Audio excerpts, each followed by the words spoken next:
Hello குட்டீஸ். இன்றைக்கி நம்ம ஒரு குட்டி ஆந்தை கதை பார்க்கலாமா? ஒரு குட்டி ஆந்தை என்ன பண்ணிச்சான், எப்போ பாரு தூங்கிட்டே இருந்துச்சான். அதோட அம்மா அதுக்கு மம்மம் எடுத்துகிட்டு போக போயிடுவாங்களாம். எடுத்துகிட்டு வர வரைக்கும் தூங்குமா, வந்தால் மம்மம் சாப்பிட்டு தூங்குமா, எதையுமே பார்க்காதான். சுற்றி நிறையா குட்டி குட்டி குருவிலாம் பாட்டு பாடிட்டுருக்குமா. காலங்காத்தால் சூரியன் வருமா, நைட்டு ஸ்டார்ஸ் வருமா, எதையுமே பார்க்காதான். நல்லா தூங்கிட்டுருக்குமா. அவங்க அம்மா மம்மம் எடுக்க போகணுன்னே தூங்க ஆரம்பிச்சிருமா. அன்றைக்கி சாயங்காலம் சூப்பராக சன்செட் ஆகுதான். சூரியன் கொஞ்சம் கொஞ்சமாக மறையும் போது வானம் எல்லாம் ஆரஞ்சு கலரில் அழகாக மாறிச்சான். அதையெல்லாம் பார்க்கவே இல்லையாம், நல்லா தூங்கிட்டு இருந்துதான். அதுக்கப்புறம் பேர்ட்ஸ் எல்லாம் அவங்க வீட்டுக்கு போனதுக்கப்புறம் நைட் ஆயிடுச்சான். நல்லா நிலா அழகாக தெரிஞ்சுதான். குட்டி குட்டி ஸ்டார்ஸ் நிறையா இருந்துதான். அதையெல்லாமும் பார்க்கவே இல்லையாம், நல்லா தூங்கிட்டு இருந்துதான்.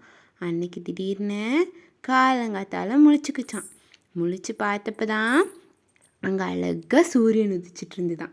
தூரமாக அந்த சூரியன் உதிக்கும்போது ஆரஞ்சு கலரில் கதிர்கள் சுற்றி பரவறதை பார்த்தா அவ்வளோ அழகாக இருந்துதான். அப்போ தான் சுற்றி முற்றி பார்த்தா நிறையா பேர்ட்ஸ் பாடிட்டு இருந்துதான். பட்டர்ஃப்ளைஸ் பறந்துட்டு இருந்துதான். கலர் கலராக அழகாக பூவெல்லாம் பூத்து குலுங்கிட்டு இருந்துதான். இது வரைக்கும் அந்த ஆந்தை தூங்கிட்டே இருந்தனால எதையுமே பார்க்கலையாம். அப்போ தான் ஃபீல் பண்ணிச்சான், ச்சே எப்போ பாரு தூங்கிட்டே இருந்துட்டோமே, இனிமேல் நேரத்தில் எழுந்திரிச்சு இந்த மாதிரி கலர்ஃபுல்லாக இருக்கிறது எல்லாமே நம்ம பார்க்கணும் அப்படின்னு சொல்லிச்சான். அணில் கத்துச்சான், குருவி எல்லாம் கத்துச்சான். எல்லாம் பார்த்து கேட்டு ஒரே சந்தோஷமாயிடுச்சான் ஆந்தைக்கு. அன்னையிலேருந்து அது எப்போ தூங்கினாலும் காலையில் நேரத்தில் எழுந்திரிச்சிருமா. சூரியனை பேர்ட்ஸ் எல்லாரையும் பார்த்துட்டு ஜாலியாக இருக்குமா. பபாய் குட்டீஸ்.